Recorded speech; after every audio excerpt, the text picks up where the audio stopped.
One attempt to diffuse arguments for the resurrection of Jesus is to force a dichotomy between the Gospels and later New Testament writings.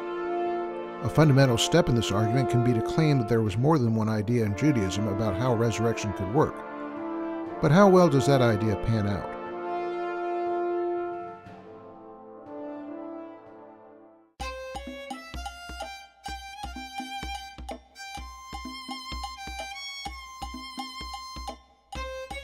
As a whole, claims that Judaism had diverse ideas about the nature of resurrection rely on three alleged variations. The first is to claim that the Sadducees denied resurrection. While this is true, it's not a variation of a belief concerning the nature of resurrection, but a denial of it. It therefore doesn't open any doors to claim a variable belief can be found in the New Testament, which clearly affirms resurrection in some form or fashion.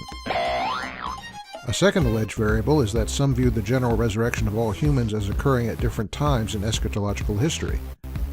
This is also a genuine variant, but it's also irrelevant to the issue at hand. This variation specifically concerns the time of the resurrection, and what is at issue is the nature of the resurrection body. A final alleged variation is wrestled out of the writings of the Jewish historian Josephus. He writes that the Essene sect of Judaism had a doctrine that righteous souls go to a place of blessedness. As reliable as Josephus may be, the best authority for Essene beliefs is Essene documents, and on the matter of resurrection, they are silent. That said, what if Josephus is indeed accurate and read with strict literalism? Then we don't have, by definition, resurrection. We have something called apotheosis, the spirit of a dying person ascending into heaven. In turn, we also have something that may or may not involve a physical resurrection of the body at a later date. It's especially dangerous to use such citations like the one from Josephus.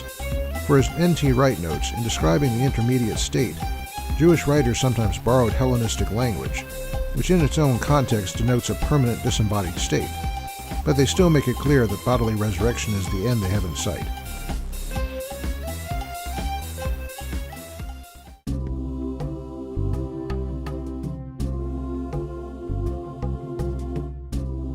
The only other attempts to find variations in beliefs about the resurrection body rely on questionable equations with the experiences of certain pagan deities, claims that we previously addressed in another series. But with the argument based on variations in mind, we can now proceed to a more tangible argument, the idea that the New Testament outside the Gospels teaches that Jesus was not physically resurrected.